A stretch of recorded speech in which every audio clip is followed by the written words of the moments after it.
Hemos hablado de qué? Del perdón de Dios. Y también hablamos de la angustia del pecador. Cuando Jonás estaba en el vientre de ese gran pez. Y esta mañana vamos a ver el poder de Dios para cambiar lo incambiable. Cuando Dios hace aquello que para nosotros escapa a nuestro entendimiento. ¿Cómo es posible que una ciudad como Nínive cambiase, se arrepintiese ante la predicación de este hombre? ¿Sabes por qué? Porque Dios tiene el poder. Así que recordemos que este libro no es solo un libro escrito para darnos una historia maravillosa y para cantar acerca de Jonás, como escuchábamos esta mañana a los niños cantar, sino que es un libro escrito para nuestra enseñanza. Así que debemos sacar provecho de él. Lo importante de esta historia no son los milagros circunstanciales, sino ver el carácter de Dios revelado a lo largo de estos versículos y que podemos aplicar a nuestras vidas. Ahora, estudiando este pasaje, leyéndolo varias veces a lo largo de la semana, pensé, ¿qué diferencia hay entre Jonás y nosotros? Jonás y nosotros. Bueno, pues piensa en Jonás y te das cuenta de que Jonás no dudaba del poder de Dios. Él estaba convencido del poder de Dios. Y por eso no fue a Nínive en primera instancia. Porque dijo, no sea que yo predique y mis enemigos se arrepientan y los perdones. Así que él no dudaba. Lo que pasaba es que él no quería que la gente se convirtiese. Y nosotros, es lo contrario. No es que no queramos que la gente se convierta. Porque por regla general, es nuestro deseo. Queremos que se conviertan. El problema es que ¿qué? Dudamos de que Dios sea capaz de transformar a las personas. Así que el primero desobedece por no comprender el corazón de Dios, que es compasivo con el hombre, y el segundo desobedece, nosotros, por no creer el poder de Dios, que por supuesto no está limitado a lo que podemos o no imaginar. Pero en ambos casos somos llamados a un volver a conocer y entender quién es Dios. Volver a conocer y entender quién es Dios. Dios compasivo y misericordioso. Dios fuerte y poderoso. Y quédate con esta frase, porque es algo importante para un punto que daremos más adelante. Cuando conocemos quién es Dios, puedes acercarte a Él en verdad. Y no en tu propia imaginación, pensando qué es o qué podría ser, sino quién es Él en verdad. Y eso da una seguridad fundamental para que podamos acercarnos al trono de la gracia con confianza. Y el libro de Jonás nos habla y nos enseña acerca del carácter piadoso y misericordioso de Dios.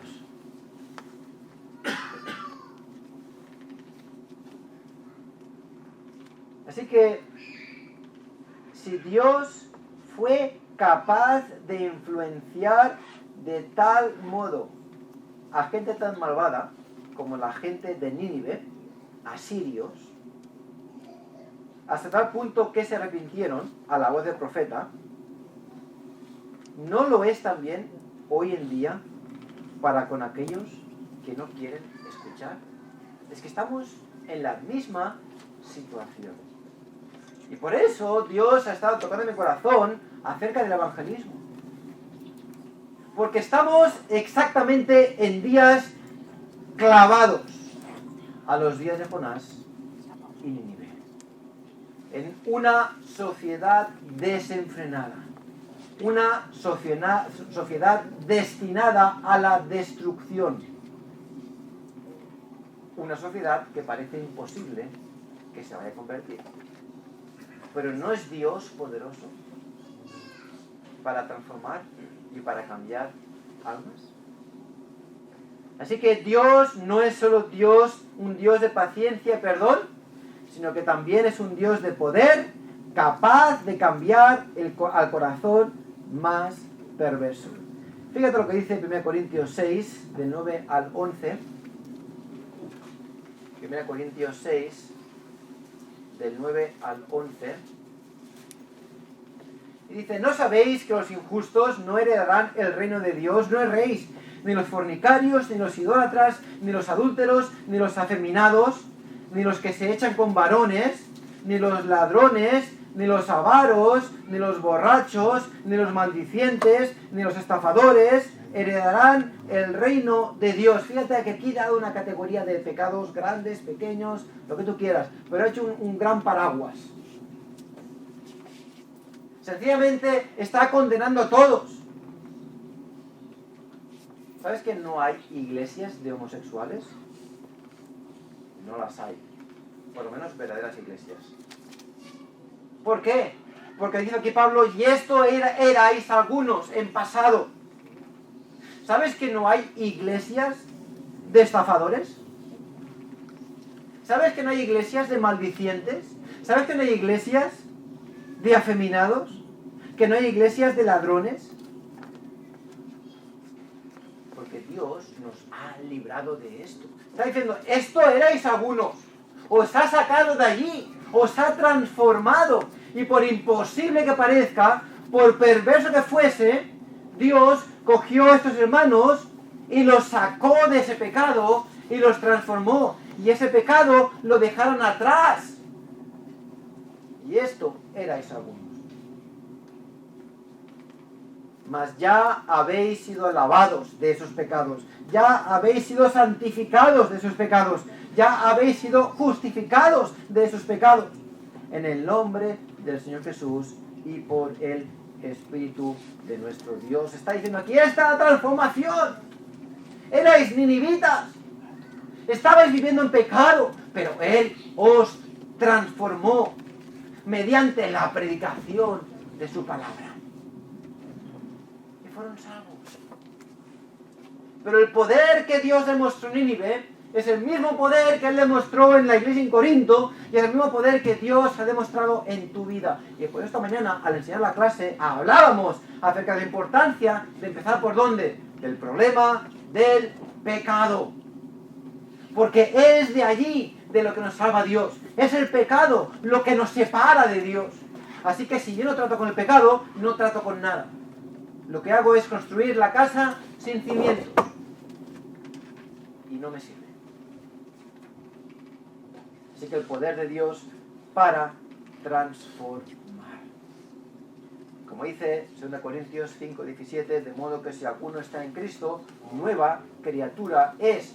Las cosas viejas pasaron, las hemos leído ahora, he aquí todas son hechas nuevas. Ahora sí, el restante tiene sentido. Agua pasada no mueve molinos, porque ha sido perdonado. Hemos abandonado esa vida. La sangre de Cristo nos limpia de todo pecado. Para caer por el pecado tiene que haber arrepentimiento. Si no hay arrepentimiento, no hay perdón. Así que, ¿crees tú a Dios? ¿Crees tú a Dios? Que Él tiene el poder para transformar. ¿Crees tú a Dios?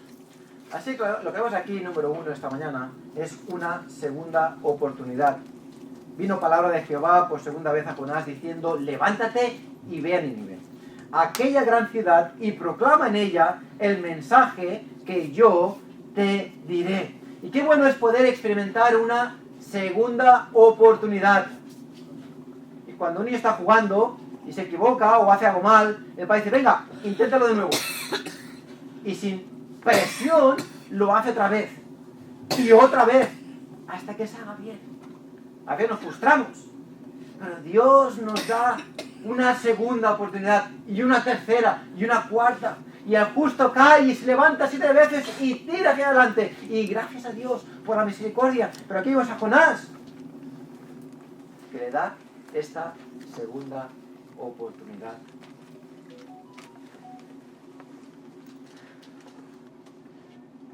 ¿Qué hace Dios con él? Perdón, antes de llegar aquí me he saltado un punto. Fuera como fuera, el mensaje iba a llegar a Nínive. Y Dios tiene misericordia no solamente de Jonás, sino también de Nínive. Ahora, ¿qué Dios tenemos? ¿Qué Dios tenemos?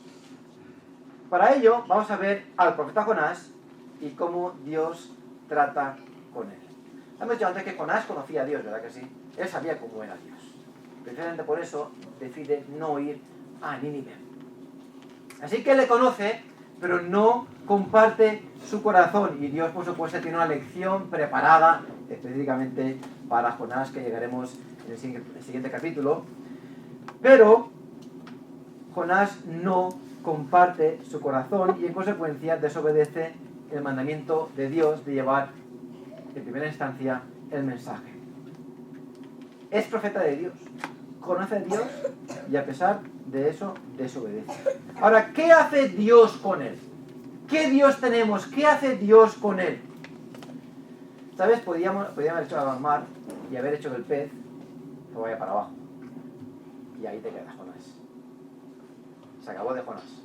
Y enviar a otro, tranquilamente. Pero ¿qué es lo que hace Dios con Jonás? Le traga un pez. Y el pez lo transporta del medio del mar hacia la orilla. Le da una segunda oportunidad. ¿Sabes qué es lo que hace? Dios hace lo que Jonás sabía que Dios era. Y de aquello que él estaba preocupado. Vas a Jonás capítulo 4, versículo 2, y dice, lloró a Jehová y dijo, ahora, oh Jehová, ¿no es esto lo que yo decía estando aún en mi tierra? Por eso me apresuré a huir a Tarsis, porque sabía yo que tú eres Dios clemente y piadoso, tardado en enojarte y de grande misericordia, y que te arrepientes del mal. Hasta este punto, Jonás todavía no había entendido nada. Y aquí viene la lección de Jonás, más adelante. Pero lo que Jonás estaba ahora disfrutando en el capítulo 3 es precisamente la clemencia de Dios. Que él desobedece y Dios preserva su vida. Que él desobedece y Dios le da una segunda oportunidad. Y yo creo que olvidamos estas palabras de Jonás. Yo sé que tú eres Dios clemente y piadoso, tardo en enojarte y de grande misericordia, y que te arrepientes del mal. Y por olvidar estas palabras no clamamos a Dios. Y este es un punto muy importante para nosotros.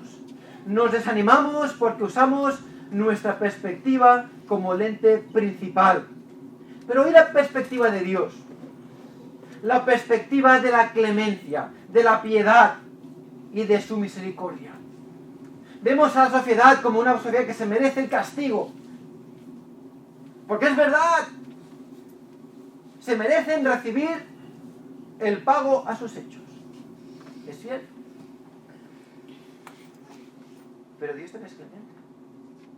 Ahora bien, no debemos pedir clemencia para que Dios pase por alto sus pecados, sino pedir clemencia para que Dios los lleve al arrepentimiento. Y eso es muy diferente. Y eso no lo hacemos. pedir clemencia a Dios, orar a ese Dios clemente, no precisamente con Nínive. ¿No dice él, no tengo yo que preocuparme por estos 120.000 personas que no saben distinguir entre su mano derecha y su mano izquierda? ¿No me apiadaré yo de ellos, que están hechos a mi imagen y semejanza?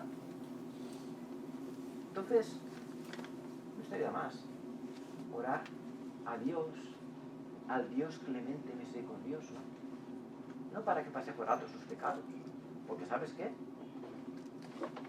Los pecados merecen un castigo y tienen un resultado. Pero ¿sabes quién pagó el precio de todos los pecados? Cristo. ¿Y sabes quién está esperando con los brazos abiertos? Al pecador que se arrepiente. Así yo creo que como iglesia podemos orar por la clemencia de Dios para que lleve a este pueblo al arrepentimiento y que se arrepientan de sus pecados. Y ya no pasamos por alto sus pecados, todo lo contrario, sus pecados serán pagados por alguien que ya lo hizo en el pasado, una vez para siempre. Y yo creo que esta oración glorifica a Dios, porque no dejamos el pecado sin su justicia, sino que buscamos a ese Dios clemente y misericordioso para que mueva los corazones para arrepentimiento, que es lo que vemos que ocurre con la ciudad de Nínive.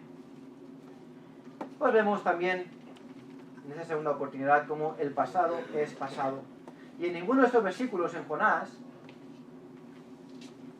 vemos ninguna señal de que Dios todavía estuviese molesto con el profeta. De hecho es que Jonás ora y obviamente es perdonado, va a la orilla y Dios le dice, bueno Jonás, ahora haz obras de arrepentimiento, ahora flagélate, ahora espérate un tiempo. No, ¿sabes qué? Dice Jonás, levántate y ven a Nínive. Ya está, lo hecho está, ahora tira hacia adelante. Qué bendición tan grande que Dios no se acuerde de nuestros pecados. ¿Sabes quién se acuerda de nuestros pecados? Nosotros. ¡Nosotros! Satanás nos lo recuerda y nosotros lo recordamos. Pero cuando tú te arrepientes de tus pecados, Él se ha olvidado. ¿De qué me estás hablando? Escuché en una ilustración una vez, una aplicación de este hombre que estaba en un culto de oración y un hombre se levantó y empezó a hablar de todos sus pecados pasados. Venga, y a recordarlos, y a recordarlos, y a recordarlos, y haciendo una oración muy grande, y hasta que este hombre, que decía la situación con un predicador, se levanta y dice, ¡cállate ya! Si Dios nos ha perdonado, ¿para qué te está diciendo? ¿Qué estás diciendo? No me acuerdo de nada. Y es verdad, cuando Dios perdona, Él perdona. No hay por qué estar hurgando de nuevo en la vida. Si Dios te ha perdonado, te ha perdonado. Si te has arrepentido, ya está. Sigue hacia adelante. Sigue hacia adelante. Y aquí vemos a cómo Dios perdona a Jonás y Jonás sigue hacia adelante. Número 2, tenemos la respuesta del profeta. Y se levantó Jonás y fue a Nínive conforme a la palabra de Jehová. Y era Nínive ciudad grande en extremo de 3 días de camino. Y comenzó Jonás a entrar por la ciudad camino de un día y predicaba diciendo, de aquí a 40 días Nínive será destruida. Y a escuchar esta historia de pequeño siempre había pensado que Nínive estaba al lado del mar. ¿Verdad que sí? Es como sale el pez, sale Nínive y sale a la orilla y Jonás en el suelo. ¿Sabes qué?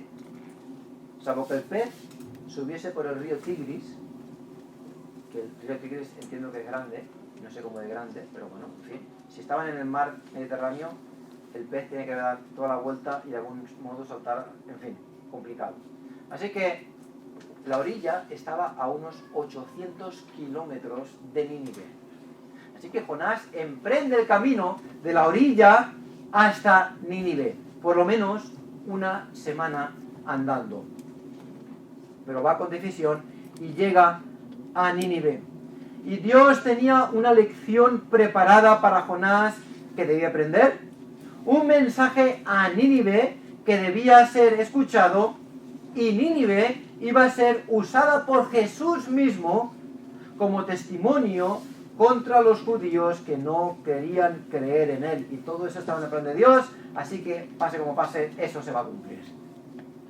Y Jonás se dirige hacia Nínive. Dice Lucas 11:32, los hombres de Nínive se levantarán en el juicio con esta generación y la condenarán, porque a la predicación de Jonás se arrepintieron, y he aquí más que Jonás en este lugar. Ahora tú dirás, claro, a ver, si a mí me pasa lo que me pasó a Jonás, pues yo también obedecería. Pues yo me iría, también predicaría, porque ya no quiero que otro pez me coma, o un pulpo me coma, o... No, yo iría ahí, obedecería. La verdad es que si tú miras tu vida, estoy seguro que puedes pensar en más de una ocasión en la que Dios te ha dado una segunda oportunidad y has fallado. Y Dios te ha dado una tercera oportunidad y has fallado, ¿sabes? Dios obra en nosotros constantemente, y como si fuésemos el pueblo de Israel, nos olvidamos de lo que Dios ha hecho y volvemos a caer en incredulidad. Y olvidamos las maravillas de Dios, y olvidamos las bendiciones de Dios, y olvidamos las promesas de Dios, y volvemos a caer. ¿Y quién hacía así? El pueblo de Israel, constantemente. Así que Jonás obedeció, es una lección para nosotros. Obedezcamos estas oportunidades que Dios nos da. Puedes pensar en Israel en el tipo de los jueces, como Israel se aparta, son castigados, Dios envía un libertador, los libra, viven rectamente bajo ese juez, el juez muere, se apartan, caen otra vez, Dios los castiga, un libertador, y es un círculo vicioso. Pero así somos también nosotros. Así que, por este himno tan precioso que hemos cantado, hoy, todas las promesas del Señor Jesús. ¿Por qué? Son apoyo poderoso. Porque es todo lo que Dios ha prometido, todo lo que Dios ha hecho por nosotros.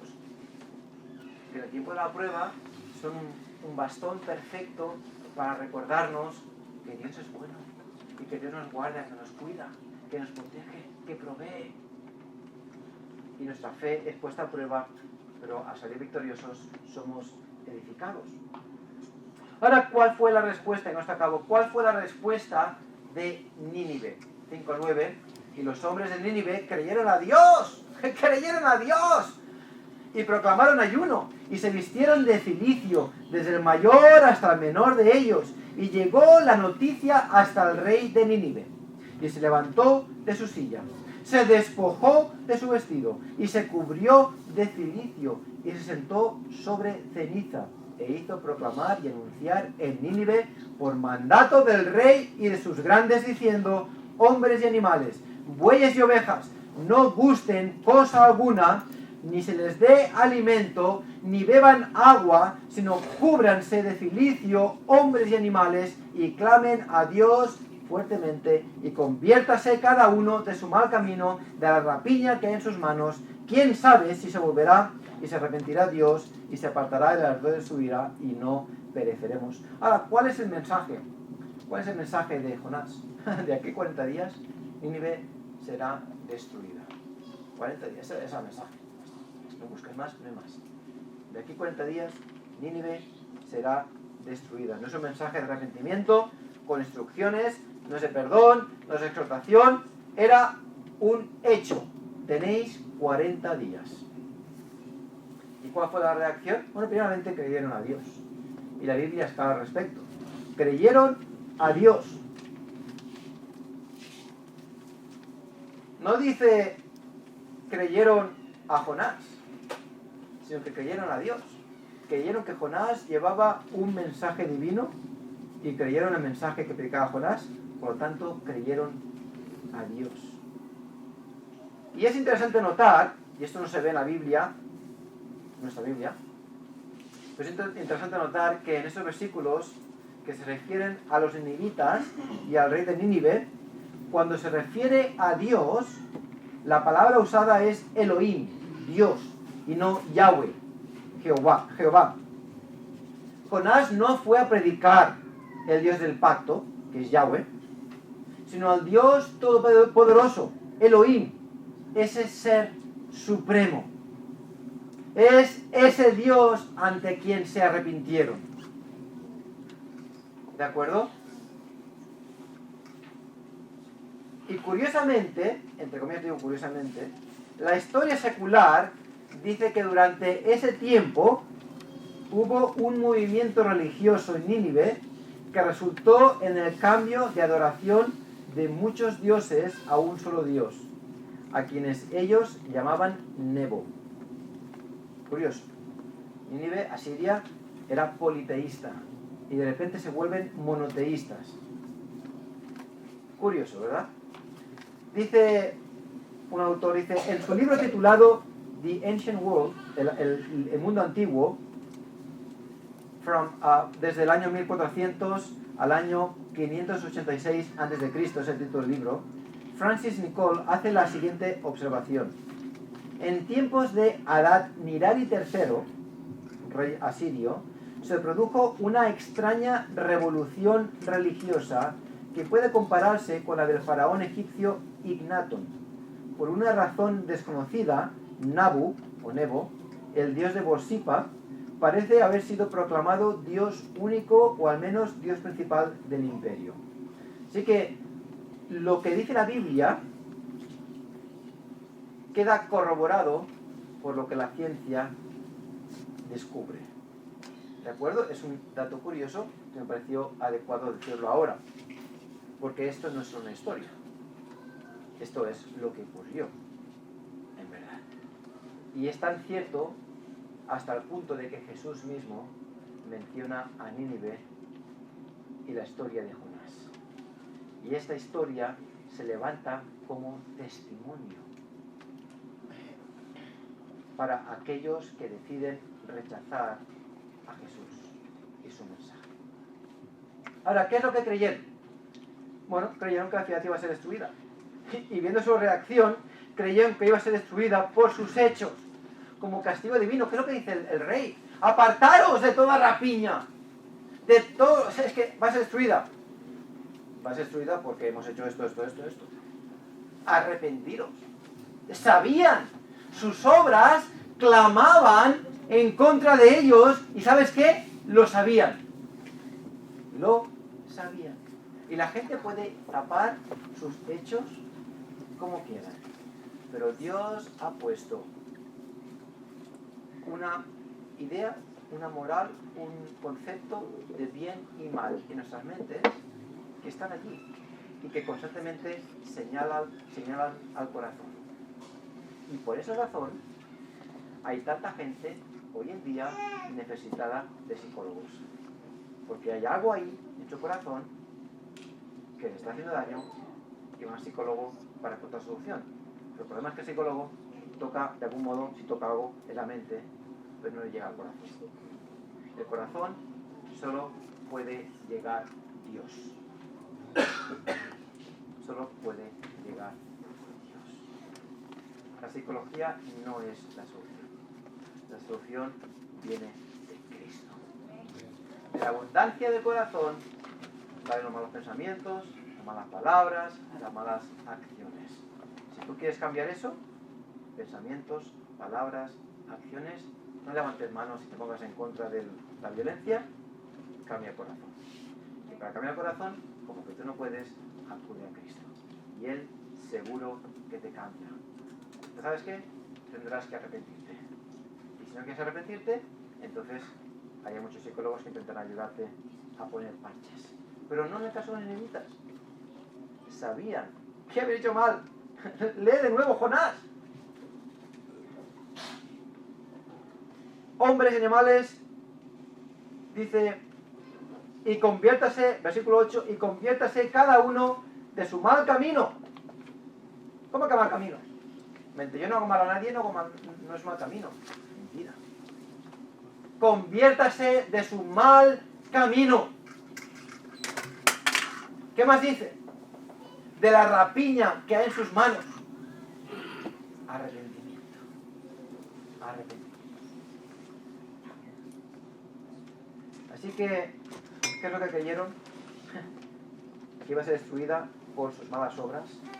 Y ya mencionamos hace un tiempo que en ese tiempo hubieron hambres, pestes y muchos problemas en Nínive. que lo que hicieron fue preparar el camino para Jonás, para recibir este mensaje, para que tú, hoy y yo podamos estar hablando de la clemencia de Dios, de la misericordia de Dios al cambiar lo incambiable. Que si, ¿por qué Dios permite, si Dios es tan bueno, por qué permite eso y aquello?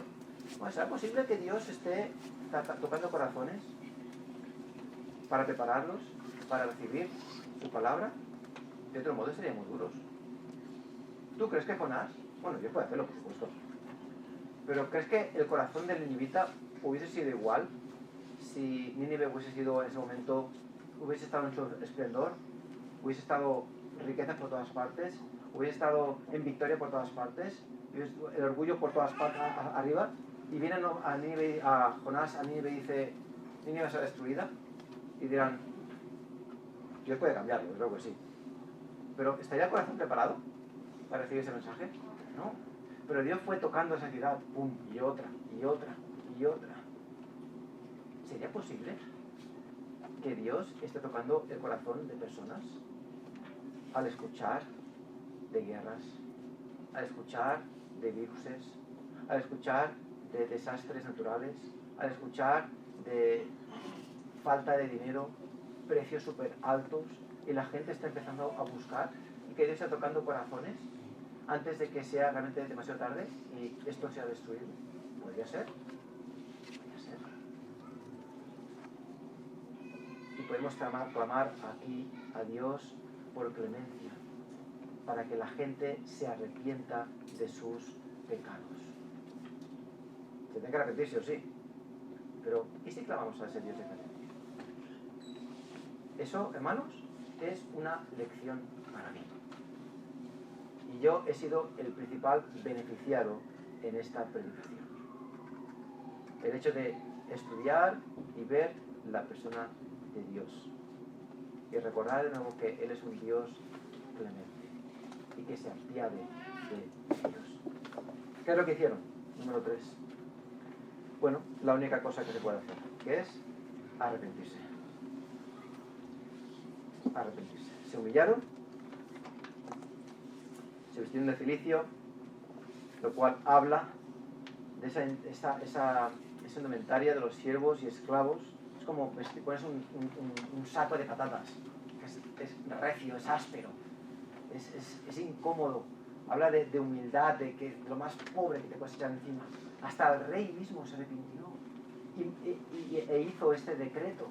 Tal era su preocupación por la ciudad y por la situación, que él decide ser ejemplo y manda este decreto y dice, todo el mundo se arrepienta, se humillan, ayunan, se sientan sobre ceniza, claman a Dios fuertemente y finalmente se convierten de su mal camino. Fíjate lo que dice este pasaje en 2 Crónicas: si se humillara mi pueblo sobre el cual mi nombre es invocado, y oraren y buscaren mi rostro y se convirtieren de sus malos caminos, entonces yo oiré desde los cielos y perdonaré sus pecados y sanaré su tierra.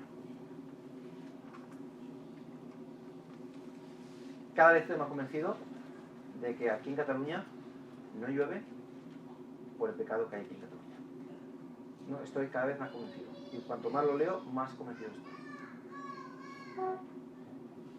Estamos en una sequía muy grande. No hay agua. Pero la única solución es clamar a Dios para que los pecadores se arrepientan. No ores a la Virgen de las Nieves como hace en mi pueblo, hay que tener su Virgen de las Nieves ahí. Y sí clamamos a Dios, al Dios de misericordia y clemencia, para que mueva los corazones y Él pueda sanar la tierra. Y yo creo que el pesar y el reto para la Iglesia es total. Es total. Así que os animo, como hermanos, como creyentes, a clamar. No para que Dios envíe lluvia, sino para que Dios mueva corazones y estos se arrepientan. No digo que si no se arrepientan no vaya a haber nunca más. Es soberano, puede hacer lo que quiera. Pero creo que hay una relación importante. hay una relación muy importante. Así que Dios no es solo un Dios de paciencia y perdón, sino que también es un Dios de poder capaz de cambiar el corazón más perverso. En nuestra oración intercesora debemos orar a Dios, al Dios clemente y misericordioso, no para que pase por alto sus ofensas, sino para que Dios los guíe al arrepentimiento.